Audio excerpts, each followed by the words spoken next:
Doctor Shafiqur রহমানের সাথে কোরআন নিয়ে বসতে চায় একজন রিক্সা চালক ভাই। কেন বসতে চায়, কি কারণে বসতে চায়, আপনার কথাগুলো একটু লক্ষ্য করেন, তাহলে বুঝতে পারবেন। আমি ডক্টর শফিকুর রহমানের সাথে কোরআন নিয়ে বসবো।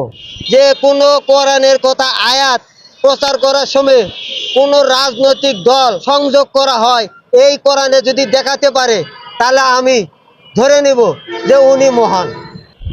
শুনেন, শেখ হাসিনা আলেমদেরকে অনেক অত্যাচার করছে, গ্রেপ্তার করছে, তাদেরকে মাহফিল করার জন্য বাধা দিয়েছে।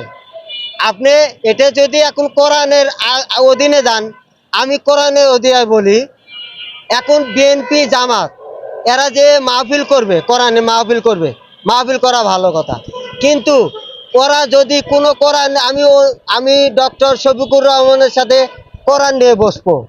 যদি কোরআনে দেখাতে পারে যে কোনো কোরআনের কথা আয়াত প্রচার করার সময় কোনো রাজনৈতিক দল বা যদি কোনো ব্যক্তিত্ব যদি সেখানে সংযোগ করা হয়, এই কোরআনে যদি দেখাতে পারে তাহলে আমি ধরে নেব যে উনি মহান।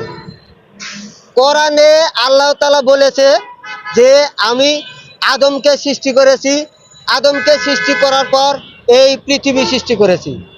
এই পৃথিবী আকাশ মাটি ছিল একত্রিত।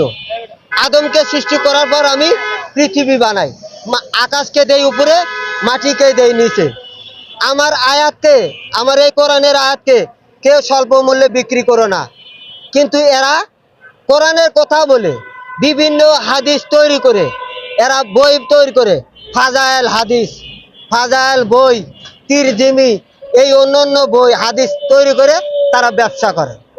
আপনারা খেয়াল করেন, অন্য জায়গায় যে মাহফিল করে, বক্তব্য দেয়, এরা 10 মিনিট একটা আয়াত বলে, 5টা আয়াত বলে, আর সারা বাংলাদেশে কি কি আছে সেগুলো তাল বাহানা করে সেগুলো তারা বক্তব্য দেয়।